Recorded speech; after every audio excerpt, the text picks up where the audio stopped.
Hi, it's Tim Beyers of Motley Fool Rule Breakers and Motley Fool Supernova, and I think fans and investors should be giving the new Moon Knight a try. So here's what I mean by this. Here's what I'm talking about. This is a Marvel Comics character, so this is something from Disney, and it's a minor character, along the order of what Netflix picked up when it struck a deal with Marvel for 4 characters, 4 original series, coming in 2015 for Jessica Jones, Daredevil, Luke Cage, and Iron Fist. Moon Knight is in that class, and he's had several incarnations over the years, and so now, come March of next year, Warren Ellis is going to relaunch this character. I think it's great. I'm a fan of the character, so I'm very excited about it. But what I really like, and why I think investors ought to be, maybe giving this a try, maybe just go down to your comic shop and sign up to get a copy of this thing when it comes out. Because, first of all, I expect it to be good. But second of all, this is the thing we're talking about when we talk about the possibilities for Disney doing more with the Marvel Universe.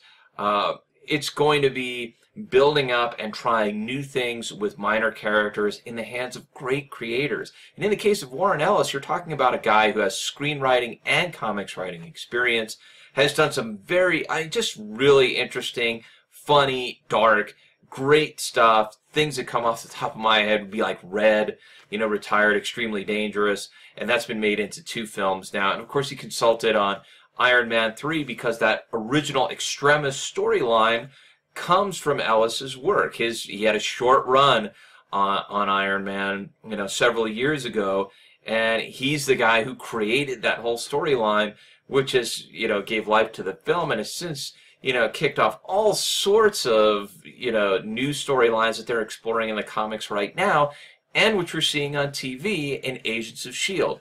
So I really love that this minor character is going to get the Warren Ellis treatment because I'm a fan of this guy's work. I think if you haven't tried reading any of his stuff, do so. Do it. Because, if you're going to be a Disney investor and you're betting at least in part on the ability of Disney to build up, these minor characters into major franchises, get to know who these minor characters are. I think this is one where, the ultimate treatment the character gets really could just be a joy for fans like me and a real, opportunity for a rich adaptation later on for investors. That's what I think, and I want to know what you think. Please weigh in using the comments box below, and thanks for watching. I'm Tim Beyers of Motley Fool Rule Breakers and Motley Fool Supernova. Fool on.